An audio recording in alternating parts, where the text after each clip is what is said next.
Hey, this is Chris from Play Comics over at playcomics.com, and you're listening to Odd Dad Out. Beginning Odd Dad Out podcast in 5, 4, 3, 2, 1.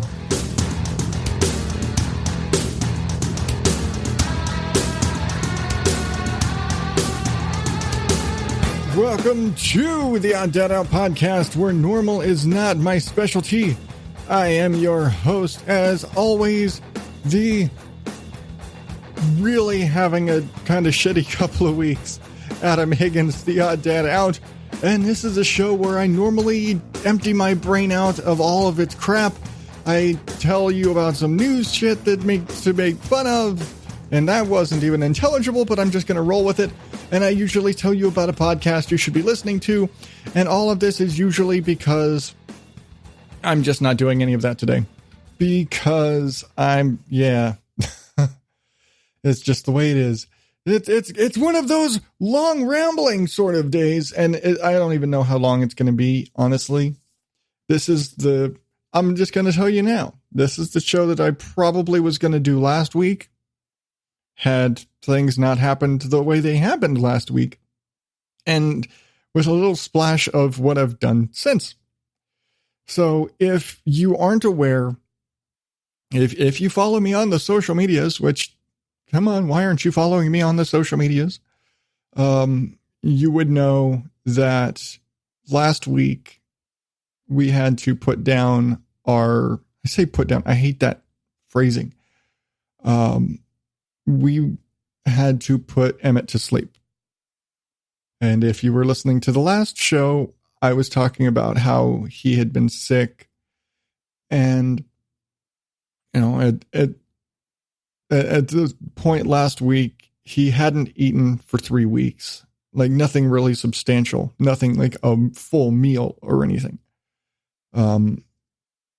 We'd gone in, we'd had blood work done, and we'd taken him in to have his teeth done because we thought, well, look, he's eating weird. He's like nibbling at his food. Maybe there's like something wrong with his teeth, and he's something hurts, so he can't chew right.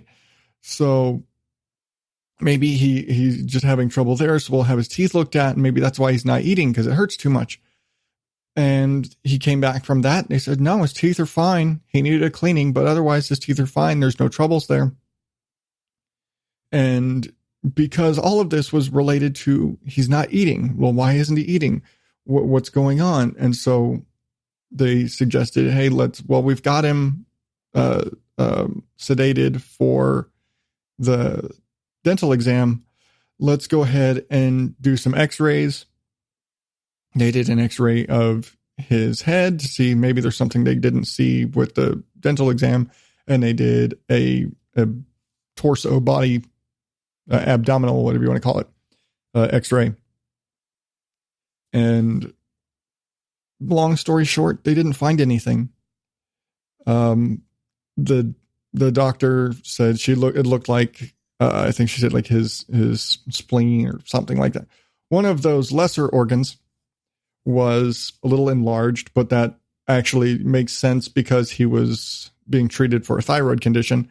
So I was like, well, okay, he has a thyroid condition that messes with your organs and size and swelling and growth and all this craziness. And so that made sense. And she couldn't really see anything else, and nothing that could explain not eating. There's nothing they could find in like stomach, and she'd like checking, doing the pelvic, abdominal exam. They said they would squish around and try and feel, it's like, are there any lumps or is there any growths or anything out of place? And they couldn't find anything. And she sent the x-rays out to a radiologist who basically came back with the same thing. It was like, there's nothing conclusive. There's like, yeah, there's a little bit of like fluid in his chest, and there are some, again, enlarged organs, but nothing that would explain him not eating.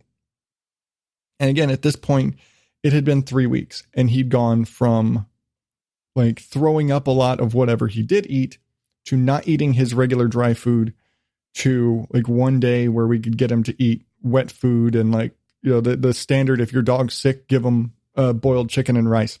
We did that. It didn't help. And he wouldn't eat it. He ate it for like a little bit of it for one day, and then he wouldn't eat it.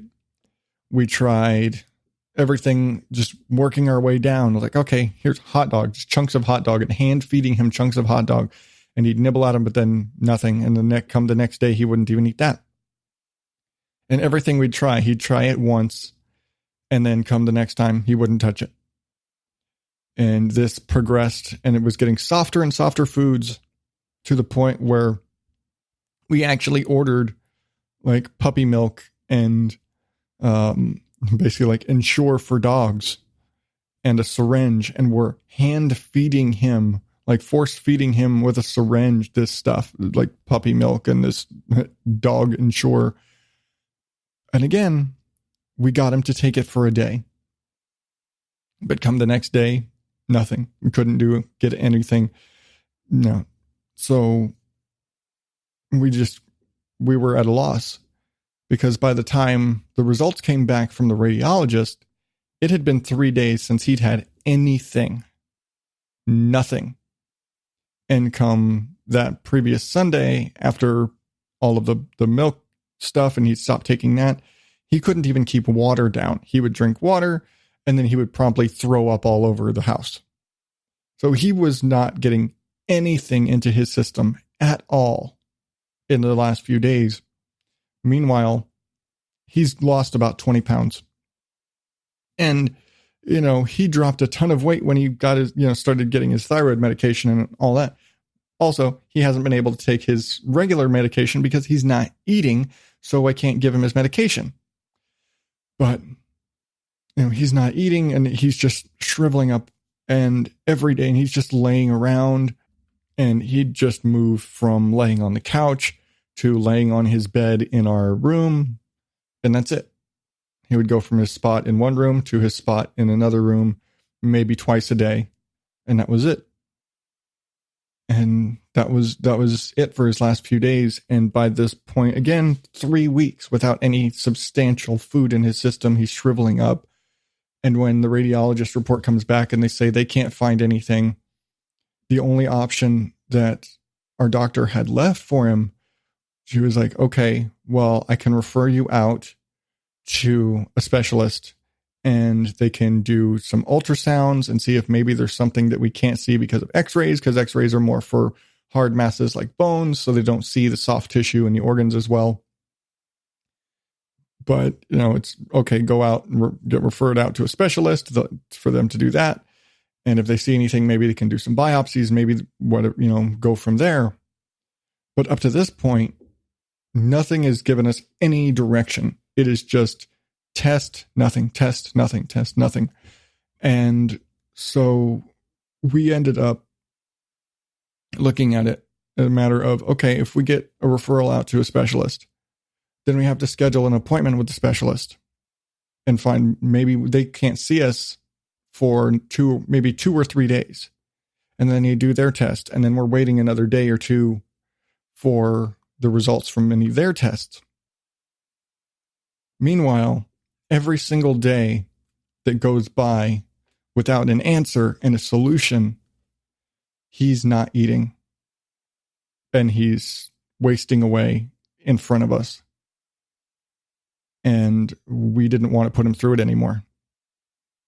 And so I made the decision. I say I made the decision because I was the one that was there. Rihanna was at work. She knew that it was a possibility. She didn't think it was going to happen, but she knew it was a possibility. And so we had agreed, if there was no course of action that was not going to prolong his problem, then we would stop his problem. And so I made the decision. I called her at work, or I texted her at work and told her that she needed to get over there. Her boss already knew that there was a possibility she was going to have to leave. And so, she made her way over, and, the doctors got everything ready for him, and they, gave him meds to calm him down. And, we get to sit there with him and spend actually a pretty good amount of time with him before we were ready. So, Rihanna got there and she was already a mess. And well, she's on her way there. I'm a mess and I'm trying to hold it together because I've got Sam with me. And, I'm just sitting there with him on the floor, and he's, again, very doped up by this point. And he's just laying there. Not that he wasn't doing much else before, but, he's just there, and he's kind of ready. We got the feeling that he had stopped trying, that he'd given up.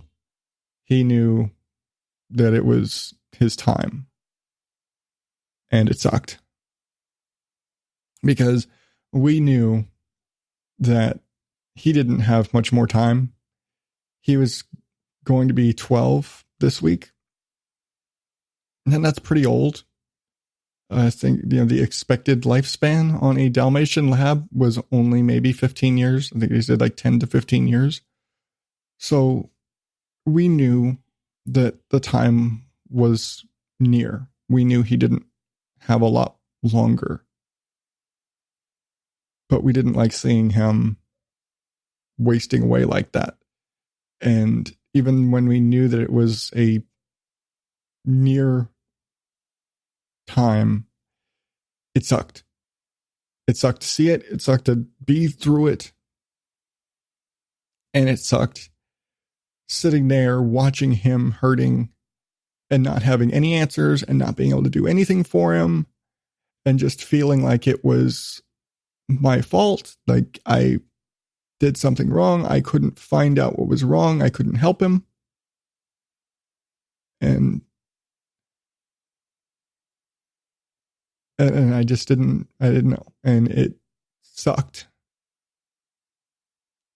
And Rihanna got there, and I tried to, stay brave.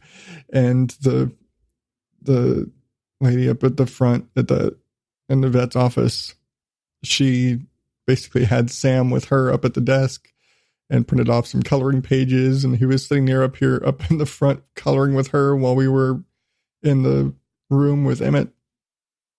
And eventually we told him that we were okay, that it was okay for the doctor to come in. They basically gave us all the time we needed. It was, really, we went and let them know it was time.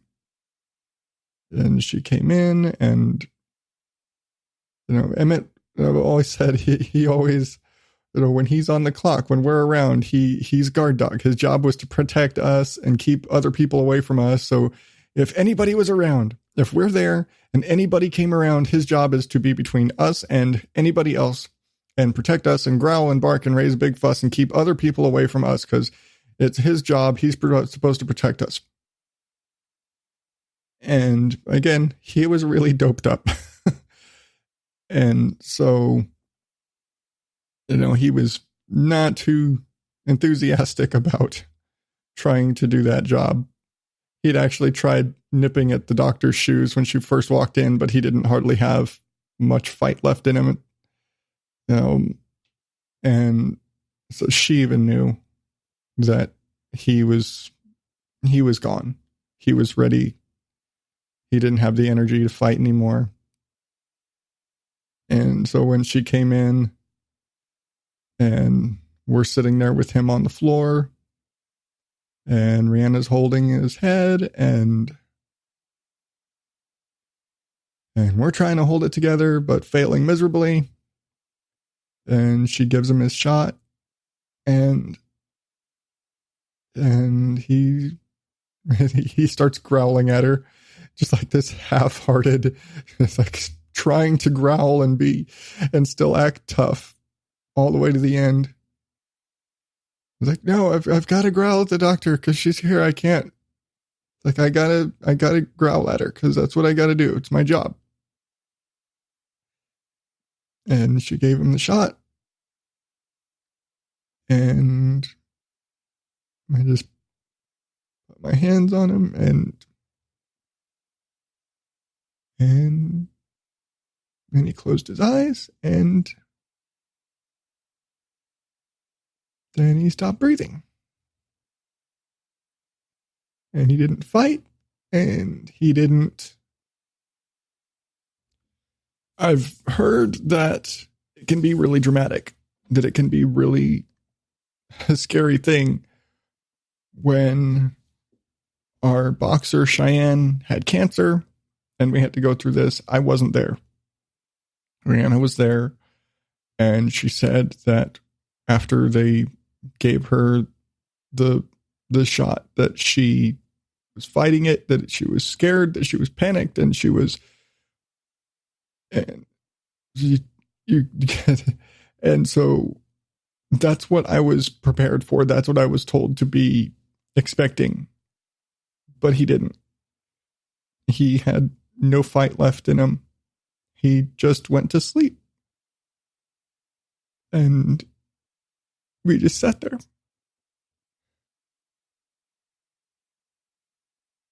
And even after Hannah got up and went out to check on Sam, and I stayed in there with him for a little more, and I was just expecting him any second to get up and growl at me.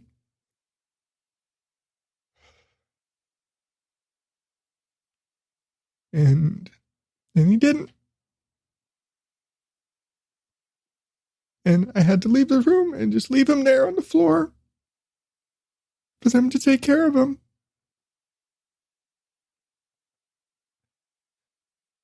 And we came home, and we let Jasper out of his kennel.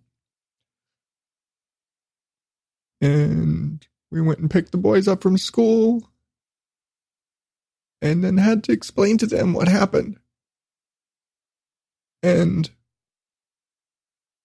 you know, we took Jasper with us to get the boys from school because he'd been caged up all day and we didn't want to put him back in there. And so I knew as soon as they saw him in the car, the first question was going to be, "Where's Emmett?" And they kept asking, and we're like, "What do you guys want for dinner? Where's Emmett?" Like, no, what do you want for dinner? Well, where's Emmett?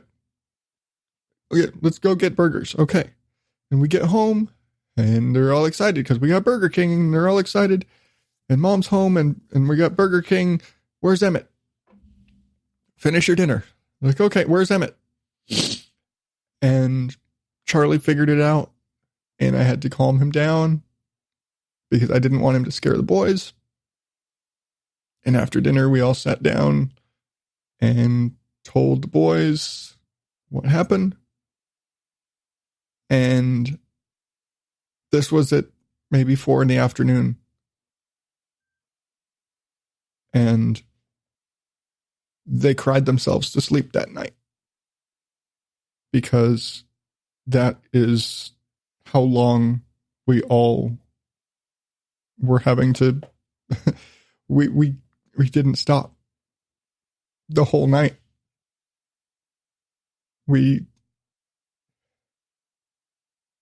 All of the boys went to sleep, crying, still upset, not knowing what to do.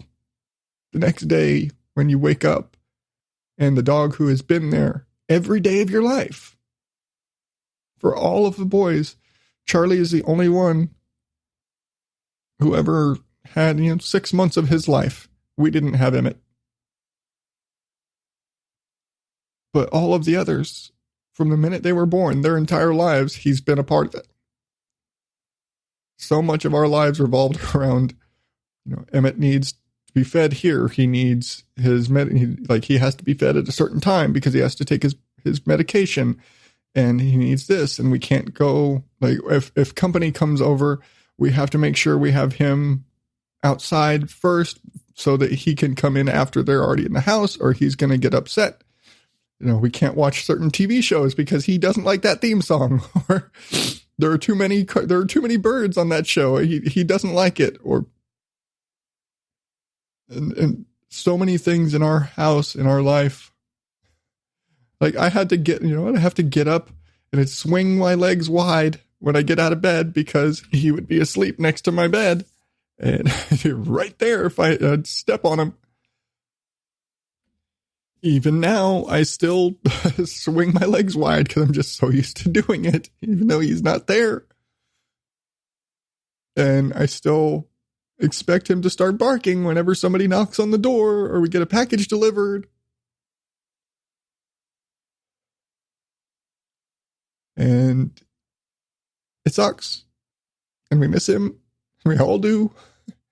And the boys are still trying to deal with it. And we waited a few days to pick up his bowl and his bed and move his stuff. And the only reason we did it was because we had to move the kennel that we were using for Jasper. And oddly enough, we had to do all that because that all happened Tuesday. On Wednesday, I woke up to a dead tortoise. We're still coming off of everything from Tuesday night, and I wake up Wednesday morning to the tortoise who I've talked about before, not moving. Every morning I get up, I go turn on her little heat lamp. I'd set some food out for her. I'd sit there and kind of, pat her on the shell or pat her on the head to wake her up and get her moving. And like, otherwise she'd just be a lazy bump and sit there in her little cave for, half the day. I was like, no, you need to get up and get out to your little sunspot and eat and all that. And I go to tap her and she doesn't get up. She doesn't start, blinking at me or, retract her head back into her shell or anything. And I pick her up and check her out and she's like ice cold.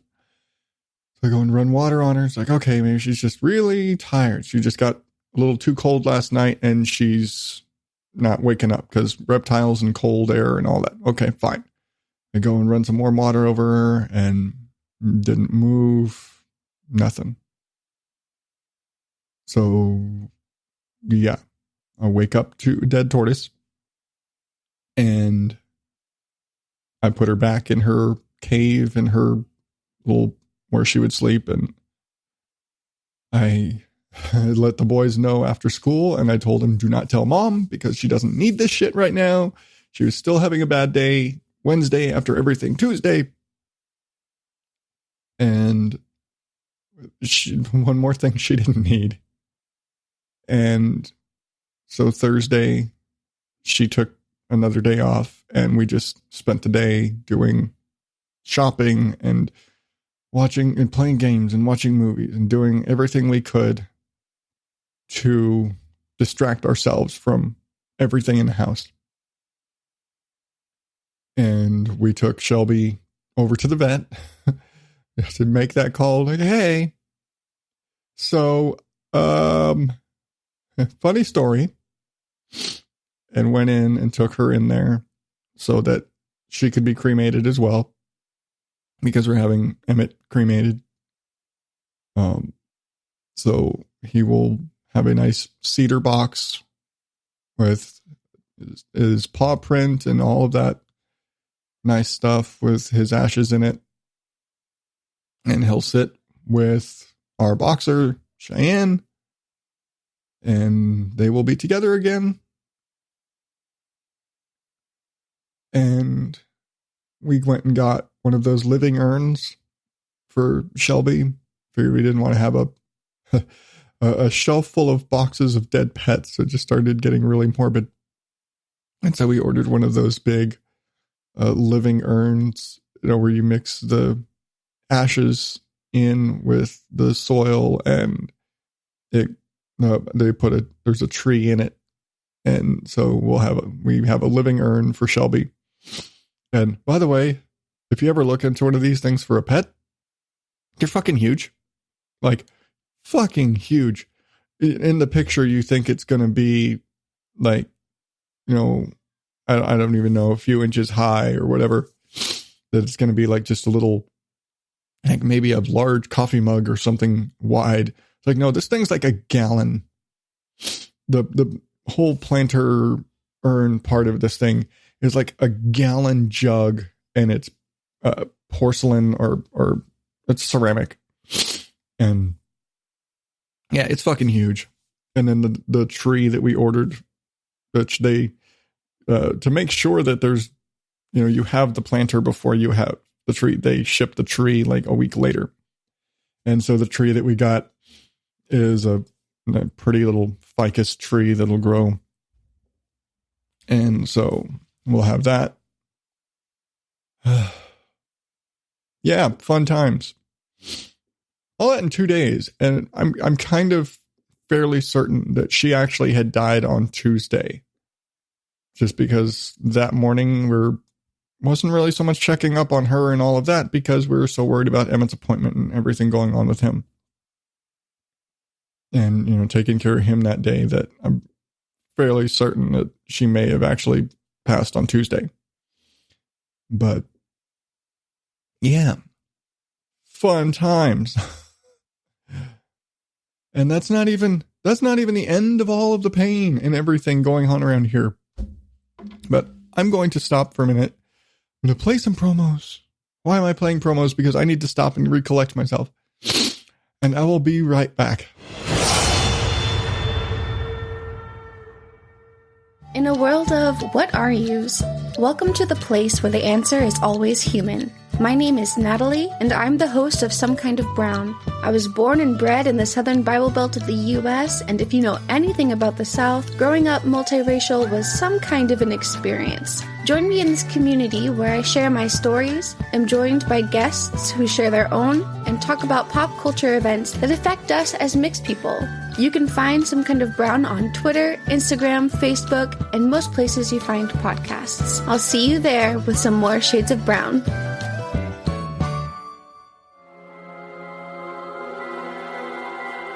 A little bit of horror, thrillers, and everything nice? Oh, sorry, I most definitely did not mean nice. I'm Natalie, and I'm the host of A Girl and Her Horror, where I review a horror movie or show in 5 minutes or less. From The Haunting of Hill House to Us, foreign and American, classic and innovative, I'll be covering them all. Look for A Girl and Her Horror on your favorite podcast player. There will be spoilers. I hope you're not afraid of the dark.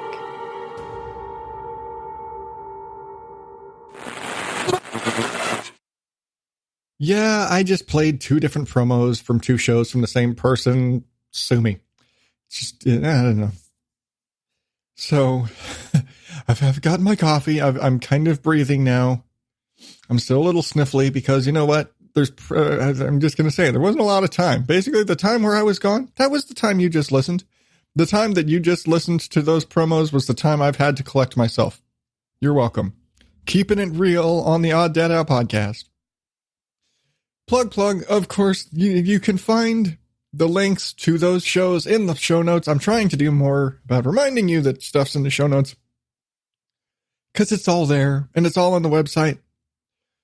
But yeah, so you can say, let's see, a bit of housekeeping. Show's not over yet, but a bit of housekeeping. With everything that has gone on, I have had to cancel 4 or 5 different interviews for National Podcast Post Month. There have been some that I've rescheduled, but I basically, through the course of everything and generally the stress of trying to get all of that done, the stress of what the post-production is going to look like on all of those, and doing just all of the different interviews and all of the things, I decided to basically abandon my plan of 30 days of interviews, because it was a lot of work that it was just getting to be too much to do.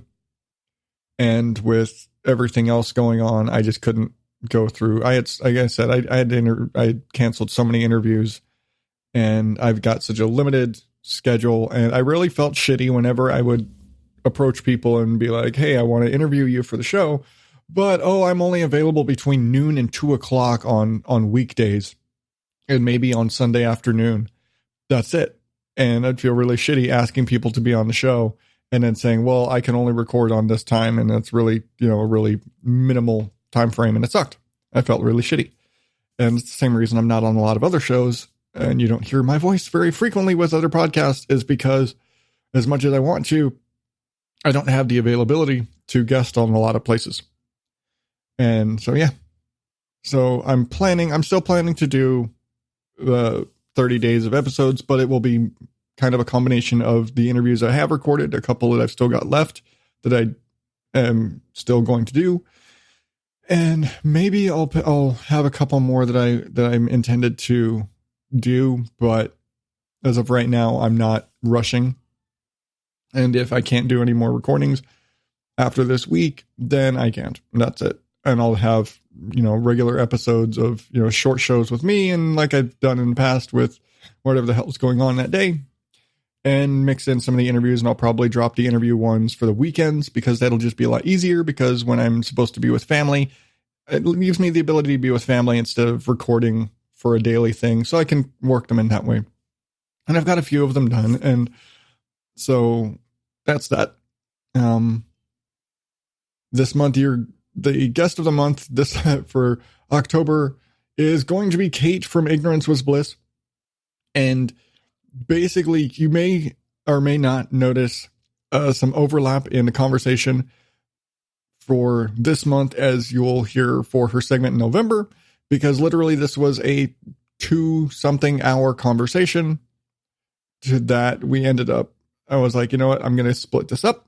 And so there's parts of it that may end up just rolling through both sections. I don't know. Maybe you'll notice, maybe you won't. If I hadn't said anything, would you have even known? I don't know. But that's that. So be on the lookout for that at the end of the month. But, the episode title is All the Pains. Well, on top of all of the psychological, mental grief, pain, and the stress, of everything. So all of that was going on, combine that with just turns into massive stress headaches. Because on top of all of that, and then trying to, having all the interview stuff and all the headache, and the figurative headache, and then turned into literal headaches with everything going on, and all of that pressure and stress and headache, migraininess. And then my teeth started acting up. And by this last weekend, I've talked in the past at this point, if you don't know, I've had, dental issues my whole life. Doesn't matter what I do. My teeth don't like me. And so I only have, I've got a handful of teeth. I could probably count all of my real teeth on my fingers. And I've got, partial denture in the front, on the top. I don't have any molars. Eating is fun. Tons. There's tons of things that I shouldn't eat, like chips. Because, when you bite into a chip and then it breaks up into little shards, well, sometimes those shards turn and they stab you in the gums when you don't have anything there to chew them with. It's fun. Eating is fun for me. Well, also when you don't have a lot of teeth, especially when you're missing teeth in places, the remaining teeth tend to drift and to try and fill in the gaps. And so that's what I have. And a lot of my upper teeth, where I have no molars and I don't have anything in the front, they tend to widen out.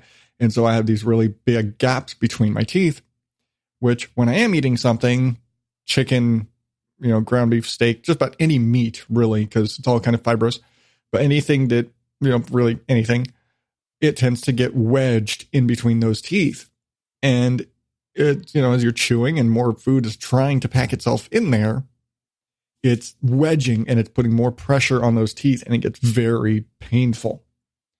And if, it would, eat a steak, and after about halfway through steak, it's very difficult to take another bite without it hurting, because it's just so much pressure pushing those teeth apart and cramming, and so I, have to very, I've talked about how my wife and I will go and have our date nights and get Olive Garden, or get Longhorn Steakhouse and get steak, or just get chicken parm, or chicken Alfredo because, Olive Garden chicken Alfredo is bomb. Argue with me. But it got to a point where anytime I eat anything and it would just start hurting more and more. And if I didn't take care of that and clear out those blockages quickly, it would very quickly progress to full-blown pain. Go from discomfort to pain and inflammation. And so over time, this eventually turned into what I'm feeling like chips and cavities and there's at this point, since this last weekend, I have been in constant pain on one whole side of my face. And we've talked about going in, now that we've got good dental coverage, going in and getting implants done or having more of my teeth worked on, something just so I can chew better. Because I don't have any molars. And so it's actually very difficult for me to eat a lot of things in a general sense. And so we've thought about having things done so that I'd be able to eat better, to relieve some of the pressure, especially with the drift, and do something about the drift in my teeth to keep that from getting worse, and so I'd be able to eat better and all those sort of things. And so now it's become more of a pressing issue of I have 4 teeth all on one side that hurt like hell. And, again, if you know me for very long, you're aware I have a very high pain threshold, especially for dental pain, because I've been dealing with it my whole life. And I have a very high tolerance for pain meds. But it's just become a case of these teeth hurt where I can't eat. I've had a very difficult time eating anything remotely solid for about a week now. And so I have an appointment this Saturday. So at the time I'm here right now recording this, I still have all of those teeth that I have intact, and I have my denture in. Because if you listened to last week and I was really hissy, it's because I didn't, and like really, really lots of harsh S's and all that, it's because I didn't have my teeth in. Because they were hurting. And I was stressing and all of that.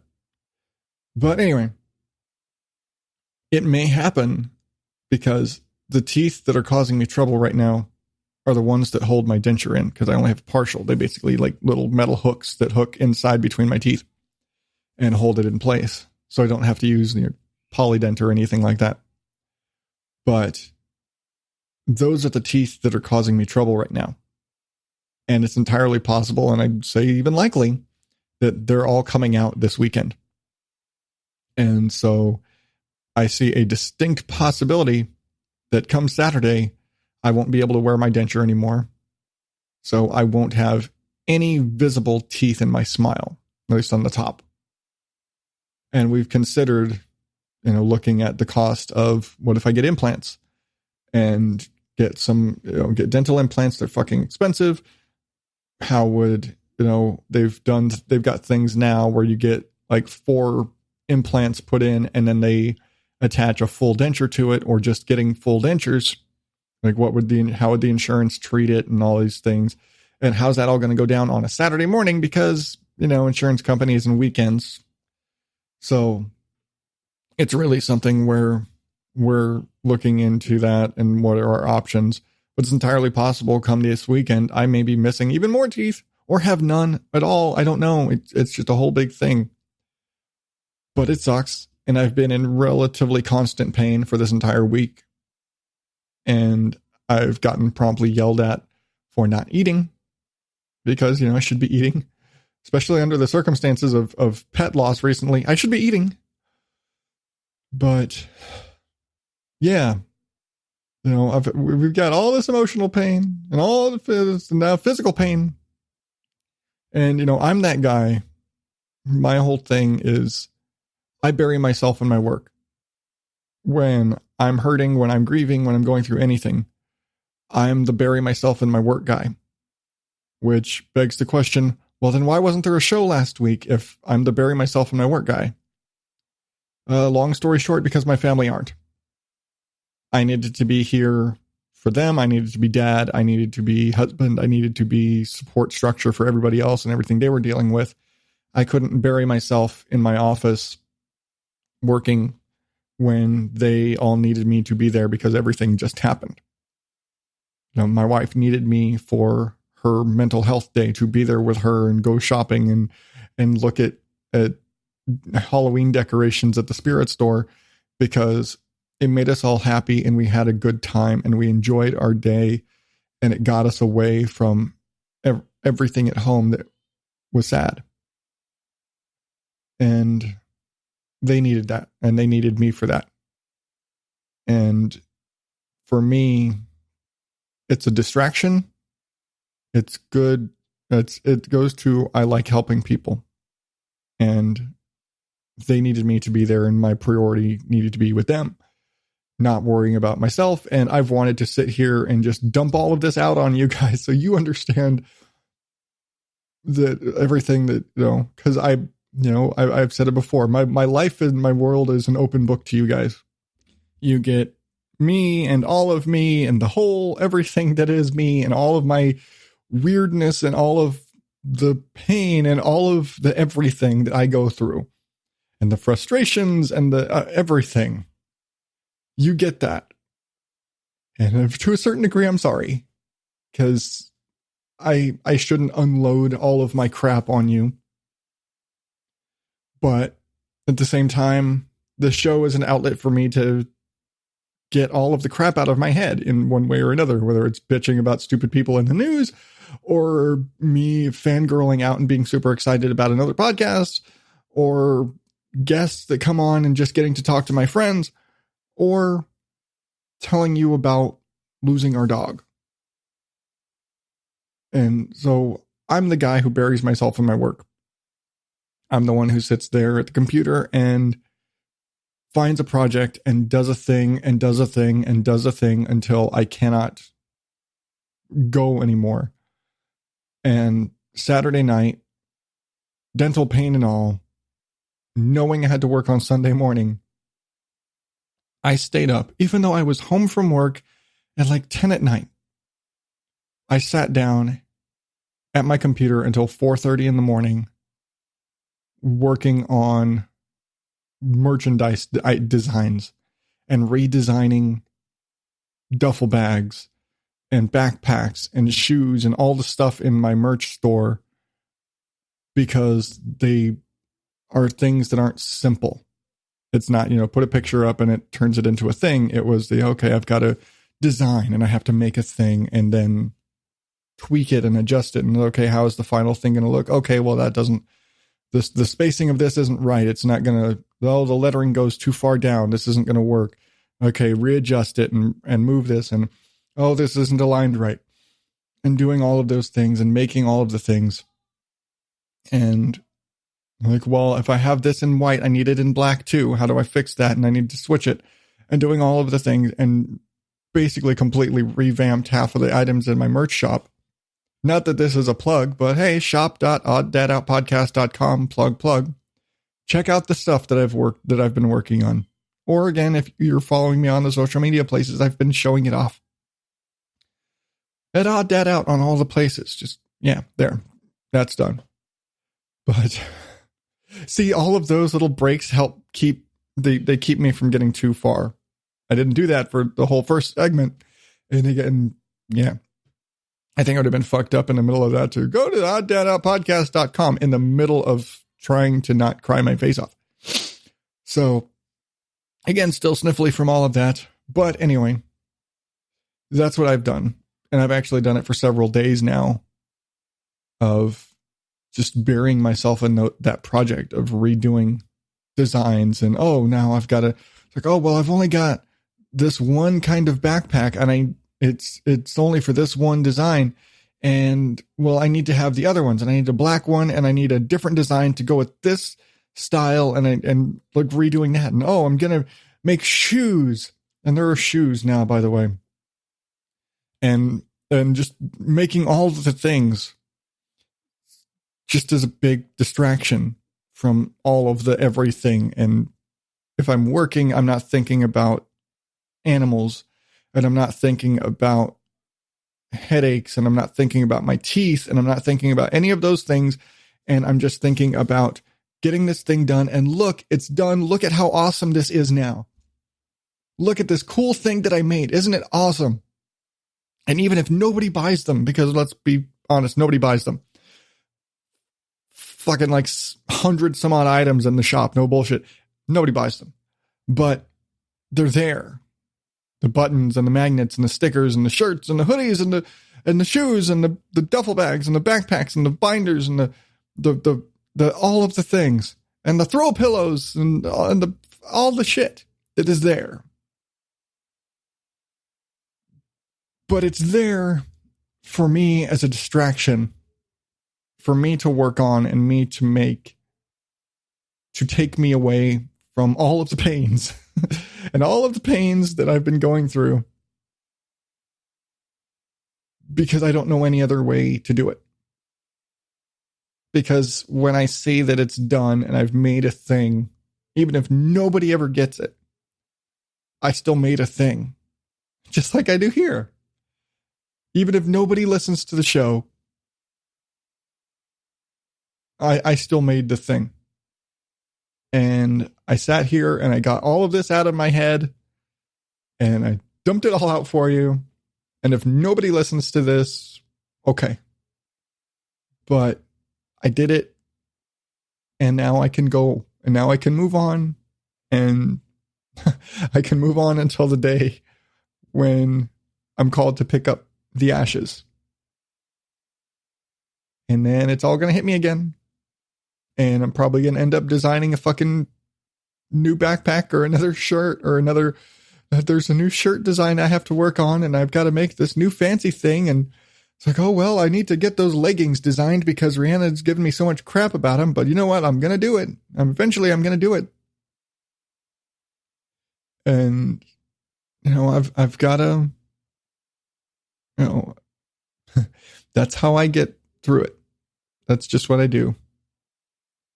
I'll be editing podcasts and editing all the interviews I've done. And I've got a couple more interviews to do. And I'll bury myself in my work as best I can to get through it.